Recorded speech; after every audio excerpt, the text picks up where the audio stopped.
காவல்துறைக்கு இதுதான் வேலையா? கிட்டத்தட்ட தமிழ்நாடு முழுவதுமே ஒரு 6000-7000 பேர்த்து டிப்ளாய் பண்ணி ஒரு இடத்துலயும் செய்யறாங்க. அதனால இன்னைக்கு தடுக்கட்டும். அடுத்த ஆர்ப்பாட்டம் தேதி சொல்லாம நடக்கும்.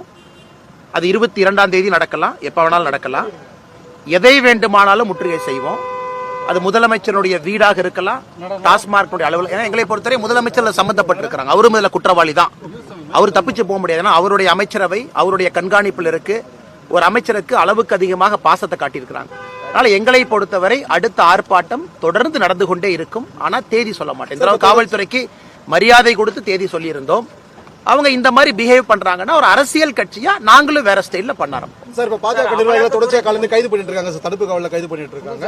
இப்ப அடுத்து உங்களையும் பண்றதுக்கான நடவடிக்கைகள் இறங்கி இருக்கு. அதெல்லாம் பண்ணிட்டுங்க. கைது பண்றது அவங்க கிட்ட பயம் இருக்கு. நான் பேசக்கூடாது. பேசினா பல விஷயங்கள் வெளியே வரும்.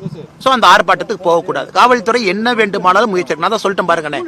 அடுத்த ஆர்ப்பாட்டம் தேதி சொல்லாம நடத்தும். அது 22ஆம் தேதியாவும் இருக்கலாம், வேற தேதியாவும் இருக்கலாம், யாரு வீடாவும் இருக்கலாம். எங்களை பொறுத்தவரை இந்த டாஸ்மாக் ஊழல்ல யார் குற்றவாளிகள் என்று நாங்கள் கருதுகின்றோமோ முதலமைச்சர் உட்பட எல்லோரையும் ஜனநாயக முறையில முற்றுகை செய்வதற்கு எங்களுக்கு உரிமை இருக்கு. அதனால நாங்க நிச்சயமா செய்வோம். டாஸ்மாக் ஊழல்ல ஈடி சொன்னது 1000 கோடி முறைகேடுன்னு சொன்னாங்க. அது மட்டும் தான் இருக்கும் நினைக்கிறீங்களா? அதை விட அதிகமான ஊழல் நடந்திருக்கும் நினைக்கிறீங்களா? அண்ணே 1000 கோடி ரூபாய்க்கு மேலங்கண்ணா.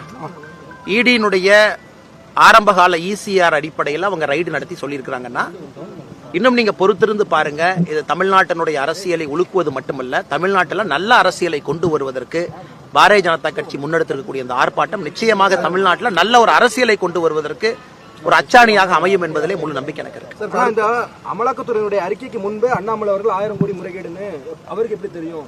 அமலாக்கத்துறை அறிக்கை வரது அவருக்கு எப்படி தெரியும்? செந்தில் பாலாஜி உங்களுடைய பெடரல் புதிய தலைமுறை ஒரு ஆங்கில பத்திரிகை நடத்துறாங்க, பேரு பெடரல். அதுல என் மகாலிங்கம் எப்ப 1000 கோடி எழுதியிருக்காருன்னு பாருங்க. ஜூனியவுடன் பத்திரிகை என்ன எழுதியிருக்கு பாருங்க. மீடியால எத்தனை முறை நீங்க 1000 கோடி போட்டீங்க தெரியும். ஒரு அதிகாரி ரைடு பண்றாங்க, உங்க மீடியால எவ்வளவு இன்ஃபர்மேஷன் வச்சிருக்கீங்க.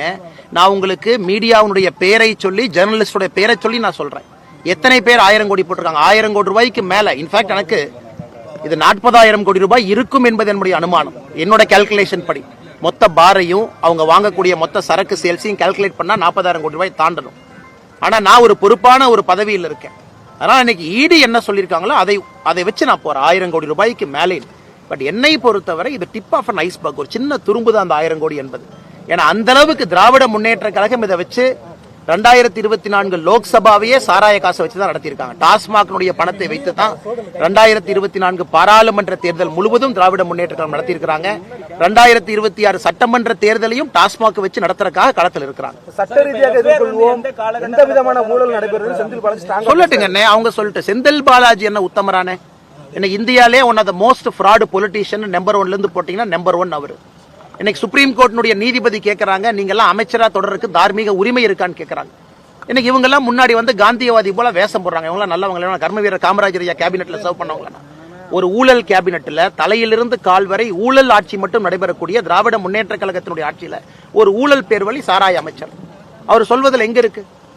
அந்த சார்ஜ் ஷீட் போட்டு பாருங்க. சுப்ரீம் கோர்ட் 1.5 வருஷம் ஜெயிலில் இருந்தவர் டிரான்ஸ்போர்ட் ஸ்கேம்ல. எத்தனை முறை பெயில் டினை ஆச்சு. ஒரு முறையும் சுப்ரீம் கோர்ட் என்ன சொன்னாங்க? அதனால இவர் சொல்வதெல்லாம் நாம இன்னைக்கு ஒரு சத்திய வாக்கு வேத வாக்கு எடுத்துக்கிட்டாங்கன்னா அப்புறம் சத்தியத்துக்கும் நேர்மைக்கும் என்னங்க நான் நம்பிக்கை? நான் சொல்வது முதலமைச்சர் சம்பந்தப்பட்டிருக்கிறாங்க. டாஸ்மாக் வழக்குல முதல் குற்றவாளியாக மு.க. Stalin, M.K. Stalin accused number 1 டாஸ்மாக்ல இருக்கணும். 2வது குற்றவாளி தான் செந்தில் பாலாஜி.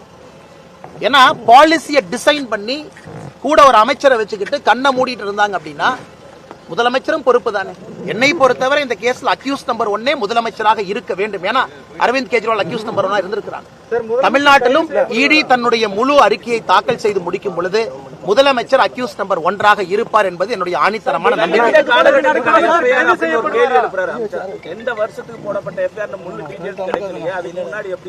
அண்ணா ஒரு நிமிஷங்கண்ணே.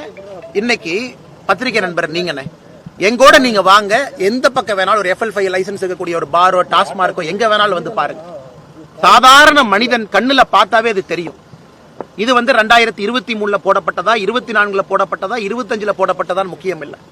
இந்த முழு டாஸ்மார்க்கை இந்த அளவுக்கு மாற்றி இருப்பது திராவிட முன்னேற்ற கழகம் ஆட்சி 2021 மேக்கு பிறகு. அதான் இடி அறிக்கையில மிக தெளிவாக சொல்லியிருக்கின்றார்கள். 3 கேட்டகரி FIR கம்பைன் பண்ணி ECIR போட்டிருக்கோம் அப்படின்னு. ஏன் குற்றம் சாட்டப்பட்ட பிறகு இவங்களுக்கு கொடுக்கத்தானே போறாங்க. செந்தில் பாலாஜி அக்யூஸ்ட் ஆன பின்னாடி இடி காப்பி கொடுக்கத்தானே போகுது.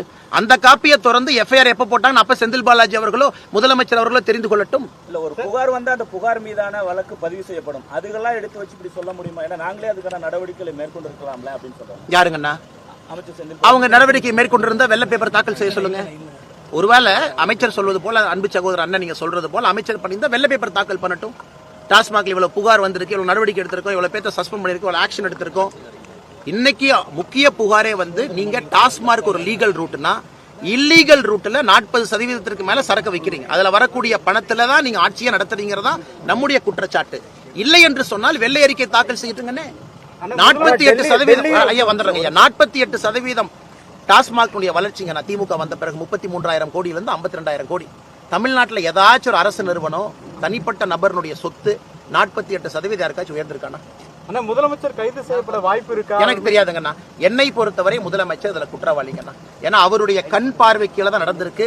பாரதிய ஜனதா கட்சியினுடைய குரல் வழியை நசிக்க வேண்டும் என்று முதலமைச்சர் நினைக்கிறார்னா அவருக்கு பயம், அவருக்கு எங்கேயோ பயம், அவர் வீட்டுக்குள்ள பயம். அதைத்தான் நான் சொல்லுவாங்கன்னா, அதிகாரப்பூர்வமாக நான் சொல்ல முடியாது, என்னோட யூகம் இது. முதலமைச்சருடைய நடவடிக்கை பிஹேவியர் ருப்பி சிம்பல் இருந்து எதற்காக இத்தனை ஆரம்பிக்கணும்? எதற்காக கடந்த ஒரு மாத காலமாக பதட்டத்தில் இவ்வளவு வேலை செய்யறாரு? இவ்வளவு பயந்து போய் என் முதலமைச்சர் இருக்கணும். அதை பார்க்கும் பொழுது தெல்ல தெளிவாக தெரிகிறது முதலமைச்சருக்கு இதுல நேரடி சம்பந்தம் இருக்கு. பாஜக அரசு ஈடியை பயன்படுத்தி நடவடிக்கை எடுத்தது போல தமிழ்நாட்டில் பயன்படுத்தாட்டி திமுக அமைச்சர்கள் சொல்றாங்க. அண்ணா ஒரு நிமிஷம், ஈடிக்கு வந்து பார்லிமெண்ட் கொடுத்த பவர்ஸ் இருக்கு, சட்டத்தின்படி ஈடிக்கு பவர்ஸ் இருக்கு. இந்தியால எங்க வேணாலும் ஆபரேட் பண்ணலாம். they have law behind themselves. கணக்கு அவங்களுக்கு சட்டம் இருக்கு. அதை தடுப்பதற்கு இவங்களுக்கு என்ன ரைட் இருக்கு? அப்ப அதே நான் டிவிஎஸ்சி சொல்லாமே. டிவிஎஸ்சி மாநில அரசு கீழே இருக்கிறாங்க, டிவிஎஸ்சி வச்சு நீங்க மத்த கட்சி நண்பர்கள் நசுக்கிறீங்க நாங்க சொல்லாமல்ல. அது பாயிண்ட் இல்லண்ணே. அவங்க நடவடிக்கை எடுக்கிறாங்க, கோர்ட்டுக்கு போங்க, அரெஸ்ட் பண்ணா பெயிலுக்கு போங்க, ஜாமீனுக்கு போங்க. அதை வைத்து கோர்ட் நியாயம் சொல்லட்டும். ஈடியே வரக்கூடாதுன்னு சொன்னா எந்த விதத்தில் நியாயங்கண்ணா அது? ரொம்ப வெயில் இருக்கு அண்ணா. எனக்கு அதை பத்தி தெரியாதுங்கண்ணா. டெல்லியை விட மோசமான சூழல் தமிழ்நாட்டில் இருக்குன்னு நான் சொல்றேன். டெல்லி நடப்பது தமிழ்நாட்டில் நடக்குமா என்று சொல்வதை விட டெல்லியை விட தமிழகத்துல சூழல் மிக மிக மோசமா இருக்கு. அசெம்பிளி நடக்கிறதுக்கு முன்னாடி இந்த தெலுங்கானா அப்புறம் தமிழ்நாடு இப்படி வரிசையா வர்றதை எப்படி பாக்குறீங்க சார்? வரிசையா வர்றதை நான் பாக்கலீங்கன்னா இவங்க தவறு செஞ்சிருக்கிறாங்க, நடவடிக்கை எடுத்துட்டு இருக்காங்க. வரிசையா வர்றாங்கன்னு சொல்ல மாட்டோம். இங்க எங்கேயா இருந்தாலும் கூட உச்சநீதிமன்றத்தினுடைய தீர்ப்பை நான் சுட்டிக்காட்ட விரும்புறது. கவிதா அவர்களாக இருக்கட்டும், அரவிந்த் கெஜ்ரிவாலாக இருக்கட்டும், தமிழ்நாட்டில் யாரு கைது செய்யப்பட்டாலும் அவர்களாக இருக்கட்டும், தவறு செஞ்சிருக்கிறாங்க, நடவடிக்கை எடுக்கிறாங்க. அசெம்பிளியை டைவர்ட் பண்றதுக்காக அவசர அவசரமா ரிலீஸ் பண்ணதாட்டு இவங்க பண்ண பட்ஜெட் டிராமா, சிம்பிள் டிராமா எல்லாமே ஈடியினுடைய ரைடை டைவர்ட் பண்றதுக்காகத்தான் இவங்க பண்றாங்க. நான் குற்றச்சாட்டு வைக்கிறேங்கன்னா, இவங்க பண்ண அந்த ஒரு மாசமா பண்ண டிராமாவே ஈடியினுடைய ரைடை டைவர்ட் பண்றதுக்கு தான் இவங்க இந்த டிராமா பண்ணிருக்காங்க.